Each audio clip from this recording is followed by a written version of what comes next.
जी तो स्टूडेंट्स, ये रही आपकी प्रॉब्लम नंबर 2.5 जिसमें उसने हमें कहा हुआ है कि वाई ऑफ एन जो है वो कन्वोल्यूशन है एक्स ऑफ एन की और एच ऑफ एन की, लेकिन यहाँ पे हमने कन्वोल्यूशन का ऑपरेशन परफॉर्म नहीं करना है, यहाँ पे कुछ और ही कंडीशन है। तो देखें क्या कहता है वो बुक के अंदर। लेट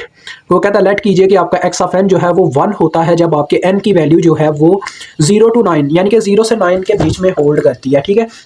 यानी कि हमारा एक्स ऑफ एन जो है बच्चों वो उस वक्त 1 होता है जब हमारे एन की वैल्यू जो है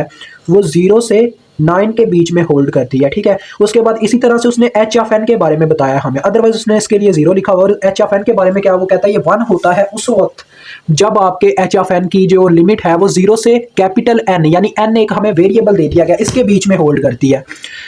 तो काफ़ी बच्चों कह लो कि एक अजीब सी कहानी यहाँ पे बयान कर दी गई है जिसे हमने सॉल्व करना है। कैपिटल एन के इक्वल भी लिखा है ना, हाँ जी ठीक हो गया। तो बच्चों आप पढ़ते हैं इसको, ये आगे क्या कहता है। वो कहता है where N is less than और equal to 9 is N integer, यानी कि एन आपका एक इंटीजर है जो यहाँ तो 9 से मतलब कि छोटा है और इसके यहाँ इसके इक्वल है। ठीक है जी, तो आगे वो कहता है डिटरमाइन कीजिएगा द वैल्यू ऑफ एन को, एन की वैल्यू को गिवन डैट यानी कि इस चीज़ का इस्तेमाल करते हुए कि वाई ऑफ एन की वाई ऑफ एन आप मालूम कर रहे हो जैसे कि एक्स ऑफ एन की कन्वोल्यूशन हो रही है एच ऑफ एन के साथ। ठीक है, और आपके पास दो वैल्यूज दी गई है कि वाई ऑफ 4 5 हमें देता है, जब वाई के अंदर 4 मतलब कि एन की वैल्यू 4 पुट की जाए हमें 5 मिलता है, और जब आपके पास y की n की वैल्यू 14 पुट की जाती है तो हमें 0 मिलता है। अब बच्चों देखो, हम y ऑफ n का कन्वोल्यूशन का फार्मूला अगर ओपन करते हैं तो देखें क्या आता है, आपको पता सिग्मा का यहाँ पे साइन आ जाता है, k की एक लिमिट आ जाती होती है। तो k की लिमिट हमारे पास क्या होगी, देखें हमें बताया गया जैसे कि आपको पता है इसका फार्मूला बनेगा x ऑफ k और आगे आ जाएगा h of n minus k, यही आ जाएगा बिल्कुल। तो देखो बच्चों, अगर तो मैं यहाँ पे जरा गौर करूं, मुझे यहाँ इक्वेशन में x ऑफ k चाहिए और h ऑफ n माइनस के चाहिए, तो मैं यहाँ पे पता क्या करूंगा, यहाँ पे इन सब को k से रिप्लेस करता जाऊंगा। देखो पहले नंबर पे आ जाएगा x of k is equal to 1 और इसकी लिमिट्स में भी ऐसा ही होगा, 0 k की लिमिट बन जाएगी, यानी कि स्मॉल n रिप्लेस होगा किससे, k के साथ। ओके हो गया। अब दूसरी लिमिट को जब मैं चेंज करना चाहूंगा, देखें आ जाएगा h of n minus k is equal to 1, but in this case बच्चों यहाँ पे जरा गौर कीजिएगा, n की जगह आया n माइनस के, लेकिन हमें k की सिर्फ वैल्यू निकालनी है। ठीक है, तो k की वैल्यू अगर मैं निकालना चाहूँ तो फिर क्या होगा, जरा गौर करें, ये कैपिटल N इस तरह से आ गया। ठीक है, n minus k is less than और इक्वल टू n, ठीक है, ये इस फॉर्म में आ गया। तो अब देखें बस हम करते क्या क्या है। पहले नंबर पे बच्चों ये होगा, जरा गौर करें कि n माइनस के ये कहता है कि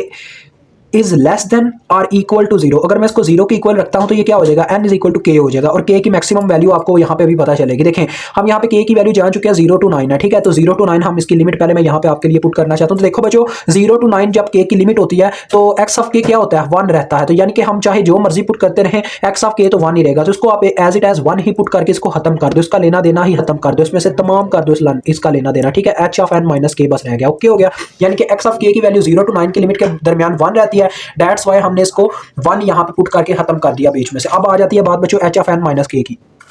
देखो जरा मेन जो हमारा मुद्दा है, हमने कैपिटल N की वैल्यू कैलकुलेट करनी है, दिस इज मेन पॉइंट। तो देखो बच्चों जरा गौर करें कि हमारे पास यहां पे दूसरी इक्वेशन क्या बन रही है, n माइनस के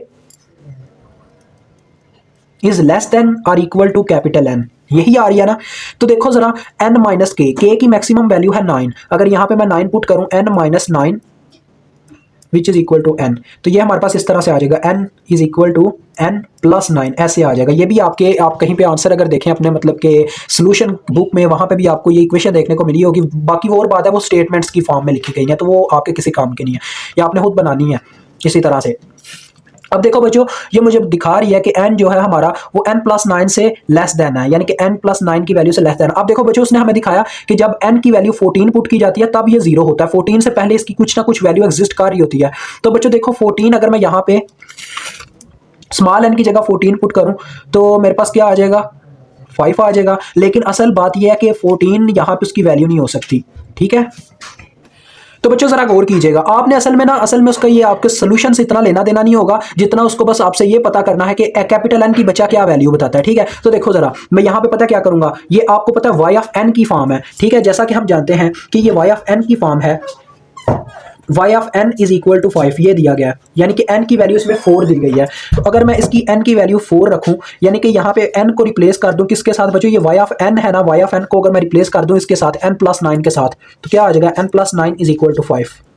यही आ जाएगा ना। यानी मैं असल में बच्चों ये कहना चाह रहा हूँ, ये वाई ऑफ एन की वैल्यू दी गई है ना, इज इक्वल टू 5, तो वाई ऑफ एन प्लस 9 की वैल्यू भी 5 के ही इक्वल होगी, तो हम एन प्लस 9 यहाँ पे पुट करके एन की वैल्यू फाइंड आउट कर सकते हैं। तो एन इज इक्वल टू हो जाएगा, देखो हमारे पास, तो बच्चों आपको मिल जाएगा यहाँ पे देखें -9 + 4 यानी कि -4 वैल्यू मिल रही होगी, लेकिन n की वैल्यू जो है माइनस में आना ये हमारे लिए ठीक नहीं है, मतलब कि इसकी वैल्यू माइनस में आ ही नहीं सकती, ये एक इसका एग्जैक्ट पॉइंट है, दैट्स व्हाई वी डोंट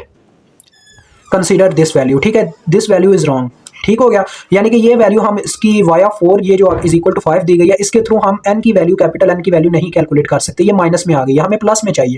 तो देखिए प्लस में फिर हम कैसे निकालेंगे, जैसा कि ये बता रहा है कि जब n की वैल्यू 14 होती है तो ये 0 के इक्वल आ जाता है, तो हम 14 की बजाय अगर 13 यहाँ पे रखें, यानी ये बताना चाह रहे हैं कि जो n की लिमिट है ना वो बच्चों 14 तक है, हम 14 से आगे नहीं कदम बढ़ा सकते, दैट्स वाई हम यहाँ पे पता क्या करेंगे, इस स्मॉल n की जगह 14 की जगह 13 पुट करके देखेंगे। देखिए 13 पुट कर दिया। अब देखो मुझे यहाँ पे कैपिटल N की अगर वैल्यू चाहिए, मैं दोनों तरफ से क्या करता हूँ -9 कर देता हूँ, यहाँ पे भी -9 हो गया, ठीक है। जब यहाँ से बच्चों -9 हुआ, यहाँ पे भी -9 हो गया, ठीक है, दोनों तरफ हमने कर दिया, तो हमें n की वैल्यू देखें मिल गई। कैसे देखने को, इसका जरा ना मैं उल्टा सीन दिखाता हूँ, इस तरह से हो गया, और ये 13 में से 9 माइनस करें तो बच्चों कितना रह जाता है, देखें ये आपस में कट गए हुए और इस तरफ आ गया 4, तो n की वैल्यू जो है बच्चों वो ग्रेटर देन है और इक्वल टू है 4, तो यानी कि n की वैल्यू बच्चों बनती है 4, ठीक है, नॉट -4। तो ये एक बच्चों वैसे ही एक लॉजिकल क्वेश्चन है, इस तरह के क्वेश्चन ज़्यादातर पूछे तो नहीं जाते, अगर आ भी जाए तो आप इस तरह से इसको हल कर सकते हो, कोई इतना मुश्किल काम नहीं है। तो वैसे तो इसकी स्टेटमेंट दी गई है आपकी, मतलब कि जो सोल्यूशन बुक है उसके अंदर, कि n की वैल्यू 4 इस वजह से आती है क्योंकि वो ये कहना चाह रहा था, ये मैंने इक्वेशन लिखी थी ना बच्चों की, यहाँ पे n इज लेस देन और इक्वल टू n + 9, ये इक्वेशन लिख के आगे वो कहता है कि y ऑफ n जो है ना वो 0 होगा जब n की वैल्यू जो है ना n + 9 से लेस देन होगी, ठीक है। उसके बाद वो कहता है that's why we take n capital N is equal to 4 because at this point y of n is not equal to 0, ठीक है। उसने इस तरह से एक बार स्टेटमेंट लिख दी हुई है, वो एक ऐसी बात है जैसे आपने रट्टा लगाना, लेकिन ये जो है ना ये सारा सोल्यूशन है उसका, कि मैंने पहले देखा वो माइनस में आ रही थी, दैट्स वाई मैं उसको नहीं कंसीडर कर सका, लेकिन बाद में मैंने जब इसको इस फॉर्म से लेना चाहा तो मेरे पास आपके सामने वैल्यू आ गई और कोई चक्कर नहीं है इसका। तो मुझे उम्मीद आपको समझ आ गई होगी।